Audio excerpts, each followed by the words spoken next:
ডুমডুমা ৰাজচক্ৰ বিষয়াৰ কাৰ্যালয়ৰ সন্মুখত উত্তাল প্ৰতিবাদ ডুমডুমা ৰাজচক্ৰৰ অন্তৰ্গত কেইবাখনো গাঁৱৰ ৰাইজৰ এই প্ৰতিবাদী কাৰ্যসূচী ছাত্ৰ মুক্তি সংগ্ৰাম সমিতিৰ উদ্যোগত এই প্ৰতিবাদী কাৰ্যসূচী ৰূপায়ণ বান খহনীয়াত ক্ষতিগ্ৰস্তক ভূমিৰ লগতে ক্ষতিপূৰণ প্ৰদানৰ দাবী আজি পৰ্যন্ত পৰিয়ালসমূহে লাভ কৰা নাই এটুকুৰা ভূমি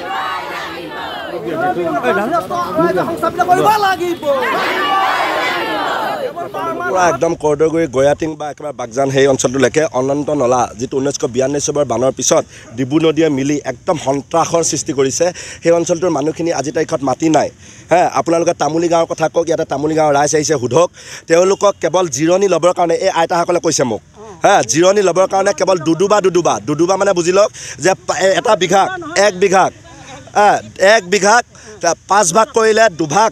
কেৱল তেওঁলোকক ঘৰ ভেটি বহি খাবৰ কাৰণে সেই সময়টো কেৱল মাত্ৰ দি ৰাখিছে কোনো পত্তা কিবা কথা বতৰাবিলাক নাই এই মানুহখিনিক মাটি কেতিয়া দিব উত্তৰটো ল'বলৈ আহিছোঁ আপোনালোকে জানে যে সেই অঞ্চলটোত লংপিট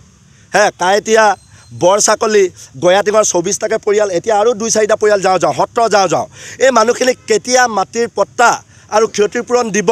তাৰ উত্তৰটো বিচাৰি আজি আমি ইয়াতে আন্দোলন ল'ব লগা হৈছে আমি জানো আমি ভুল কৰিছোঁ কোনোবা এখিনিৰ কাৰণে মেট্ৰিকৰ পৰীক্ষা চলি আছে হাই ছেকেণ্ডাৰী পৰীক্ষা চলি আছে তাৰ পিছতো মানুহখিনিয়ে উপায় নাপায় উপায়হীন হৈ আজি আন্দোলনৰ বাবে আহিব লগা হৈছে